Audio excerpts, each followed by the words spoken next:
जय माता दी। प्रिय भक्तजनों, आप सभी का स्वागत है। अगर आपने श्रद्धा और भक्ति के साथ नवरात्रि के व्रत रखे हैं, माता रानी की आराधना की है और अब आप कलश विसर्जन या माता दुर्गा के विसर्जन की तैयारी कर रहे हैं, तो यह वीडियो आपके लिए अत्यंत महत्वपूर्ण होने वाला है। बहुत से भक्त पूरे 9 दिन पूजा तो पूरे विधि विधान से करते हैं, लेकिन जब बात आती है समापन की यानी विसर्जन की, तो वहीं सबसे ज्यादा भ्रम और गलतियां देखने को मिलती हैं। कोई अष्टमी को विसर्जन कर देता है, कोई नवमी को, तो कोई वार देखकर रुक जाता है कि आज गुरुवार है या रविवार है, आज विसर्जन नहीं करेंगे। लेकिन क्या सच में ऐसा करना शास्त्रों के अनुसार सही है? क्या विसर्जन का सही दिन और सही समय कुछ और है? क्या विधि का सही ज्ञान आपको है? अगर नहीं, तो इस पूरी जानकारी को अंत तक ध्यान से सुनिए, क्योंकि आज आपको एक एक बात बहुत स्पष्ट और प्रमाण सहित समझाई जाएगी। सबसे पहले समझते हैं विसर्जन का वास्तविक महत्व। हम जब नवरात्रि में माता की प्रतिमा स्थापित करते हैं या कलश स्थापना करते हैं, तो यह केवल एक परंपरा नहीं होती, बल्कि यह एक दिव्य आध्यात्मिक प्रक्रिया होती है। हम प्राण प्रतिष्ठा के माध्यम से उस प्रतिमा या कलश में उस निराकार सर्वव्यापी ब्रह्म शक्ति का आवाहन करते हैं। 9 दिनों तक लगातार मंत्र, पूजा, भक्ति और श्रद्धा से वह स्थान दिव्य ऊर्जा से भर जाता है। और जब 9 दिन पूरे होते हैं, तब विसर्जन का अर्थ होता है उस दिव्य शक्ति को सम्मानपूर्वक उसके मूल स्वरूप में यानी पंच तत्वों में वापस समर्पित करना। हमारा यह शरीर और पूरी सृष्टि पंच तत्वों से बनी है: पृथ्वी, जल, अग्नि, वायु और आकाश। जब हम विसर्जन करते हैं, तो यह कोई त्याग नहीं होता, यह एक चक्र की पूर्णता होती है। विशेष रूप से जल में विसर्जन का महत्व इसलिए भी है क्योंकि जल को भगवान नारायण का स्वरूप माना गया है और यह जीवन का मूल तत्व है। इसलिए विसर्जन हमेशा पवित्र भाव से, कृतज्ञता के साथ किया जाता है, न कि किसी डर या भ्रम के साथ। अब सबसे महत्वपूर्ण प्रश्न, विसर्जन कब करना चाहिए? बहुत से लोग अष्टमी या नवमी को ही विसर्जन कर देते हैं, खासकर वे लोग जो अष्टमी को कन्या पूजन कर लेते हैं। लेकिन शास्त्रों में स्पष्ट रूप से बताया गया है कि विसर्जन के लिए सबसे श्रेष्ठ तिथि दशमी मानी गई है।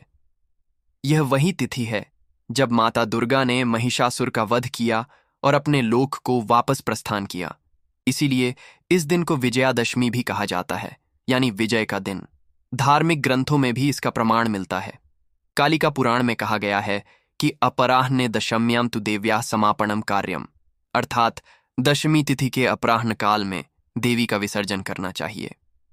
अपराह्न का अर्थ होता है दोपहर के बाद का समय, लेकिन प्रदोष काल से पहले। यही समय सबसे शुभ माना गया है। इसके अलावा अन्य ग्रंथों में भी दशमी तिथि को ही विसर्जन के लिए सर्वोत्तम बताया गया है। अब एक और भ्रम दूर कर लेते हैं, वार का। बहुत से लोग कहते हैं कि गुरुवार को विसर्जन नहीं करना चाहिए या रविवार को नहीं करना चाहिए, लेकिन सच्चाई यह है कि हमारे शास्त्र तिथि को महत्व देते हैं, न कि वार को। कहीं भी ऐसा स्पष्ट निषेध नहीं दिया गया है कि किसी विशेष दिन विसर्जन नहीं किया जा सकता। इसलिए यदि दशमी तिथि किसी भी वार को पड़ रही हो, तो उसी दिन विसर्जन करना पूर्णतः शास्त्र सम्मत और शुभ होता है। अगर किसी कारणवश आप दशमी को विसर्जन नहीं कर पा रहे हैं, तो आप नवमी को भी कर सकते हैं, लेकिन कोशिश यही करें कि आगे से आप दशमी के दिन ही इस नियम का पालन करें। इससे आपकी पूजा पूर्ण फलदायी होती है। अब बात करते हैं सही विधि की, क्योंकि विधि का सही ज्ञान होना बहुत जरूरी है। विसर्जन के दिन सुबह जल्दी उठकर स्नान करें, साफ और स्वच्छ वस्त्र धारण करें। सबसे पहले माता रानी की विधिवत पूजा करें, दीप जलाएं, धूप अर्पित करें और फिर सच्चे मन से प्रार्थना करें, हे मां दुर्गे, आपने इन 9 दिनों में हमारे घर पधार कर हमें धन्य किया। हमारी सभी मनोकामनाएं पूर्ण करें और अब अपने धाम को प्रस्थान करें। यदि हमसे पूजा में कोई त्रुटि हो गई हो, तो उसे क्षमा करें। इसके बाद आप कलश के ऊपर रखा हुआ नारियल धीरे से हटाएं। उस नारियल को कभी भी अपवित्र स्थान पर न रखें। इसे आप प्रसाद के रूप में परिवार में बांट सकते हैं, मंदिर में चढ़ा सकते हैं या बहते जल में विसर्जित कर सकते हैं, लेकिन इसे कहीं फेंकना या सड़क किनारे रखना अशुभ माना जाता है। कलश के जल को बहुत ही पवित्र माना जाता है। इस जल को पूरे घर में छिड़कें, इससे घर में सकारात्मक ऊर्जा आती है। बचा हुआ जल आप किसी पौधे में डाल सकते हैं, लेकिन ध्यान रखें कि तुलसी के पौधे में इसे न डालें। यदि आपके आसपास पीपल, बरगद, नीम या बेल का वृक्ष हो तो वहां डालना और भी शुभ होता है।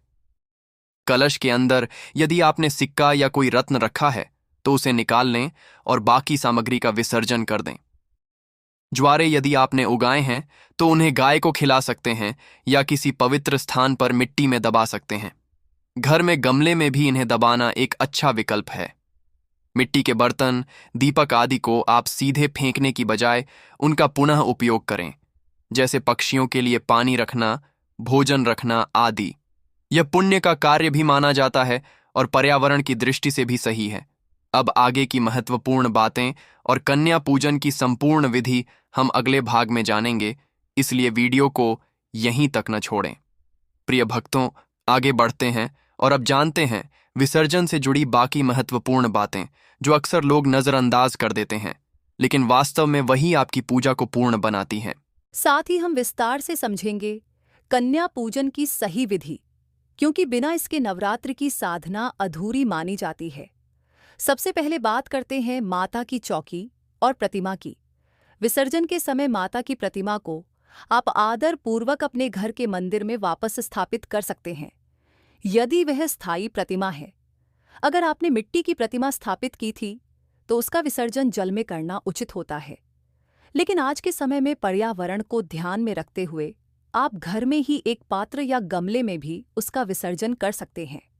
चौकी जिस पर आपने माता को विराजमान किया था, उसे साफ करके अगली पूजा के लिए सुरक्षित रख ले। उसी प्रकार जो चुनरी आपने माता को ओढ़ाई थी, उसे घर के मंदिर में रख सकते हैं या मुख्य द्वार पर बांध सकते हैं। ये बहुत शुभ माना जाता है और घर में सकारात्मक ऊर्जा बनाए रखता है। अब बात करते हैं पूजा में इस्तेमाल हुए कलावे और अन्य सामग्री की। आपने जहां जहां कलावा बांधा है, उसे आप अपने हाथों में बांध सकते हैं। यह रक्षा सूत्र का कार्य करता है। सुपारी, अक्षत, जौ या गेहूं जैसी सामग्री को आप पक्षियों को खिला सकते हैं या जल में प्रवाहित कर सकते हैं, लेकिन ध्यान रखें कि कोई भी सामग्री सड़क पर या गंदगी में न फेंके। अब सबसे महत्वपूर्ण भाग, कन्या पूजन। यदि आपने अष्टमी या नवमी को कन्या पूजन नहीं किया है तो विसर्जन से पहले जरूर करें। कन्या पूजन को मां दुर्गा की आराधना का सबसे महत्वपूर्ण अंग माना गया है। इसमें छोटी कन्याओं को मां का रूप मानकर उनका पूजन किया जाता है। साथ ही हम विस्तार से समझेंगे कन्या पूजन की सही विधि, क्योंकि बिना इसके नवरात्रि की साधना अधूरी मानी जाती है। सबसे पहले बात करते हैं माता की चौकी और प्रतिमा की। विसर्जन के समय माता की प्रतिमा को आप आदर पूर्वक अपने घर के मंदिर में वापस स्थापित कर सकते हैं, यदि वह स्थायी प्रतिमा है। अगर आपने मिट्टी की प्रतिमा स्थापित की थी तो उसका विसर्जन जल में करना उचित होता है, लेकिन आज के समय में पर्यावरण को ध्यान में रखते हुए आप घर में ही एक पात्र या गमले में भी उसका विसर्जन कर सकते हैं। चौकी जिस पर आपने माता को विराजमान किया था, उसे साफ करके अगली पूजा के लिए सुरक्षित रख लें। उसी प्रकार जो चुनरी आपने माता को ओढ़ाई थी, उसे घर के मंदिर में रख सकते हैं या मुख्य द्वार पर बांध सकते हैं। यह बहुत शुभ माना जाता है और घर में सकारात्मक ऊर्जा बनाए रखता है। अब बात करते हैं पूजा में इस्तेमाल हुए कलावे और अन्य सामग्री की। आपने जहां जहां कलावा बांधा है, उसे आप अपने हाथों में बांध सकते हैं। यह रक्षा सूत्र का कार्य करता है।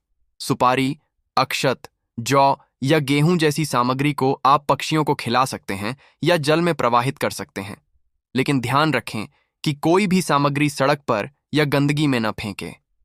अब सबसे महत्वपूर्ण भाग, कन्या पूजन। यदि आपने अष्टमी या नवमी को कन्या पूजन नहीं किया है तो विसर्जन से पहले जरूर करें। कन्या पूजन को मां दुर्गा की आराधना का सबसे महत्वपूर्ण अंग माना गया है।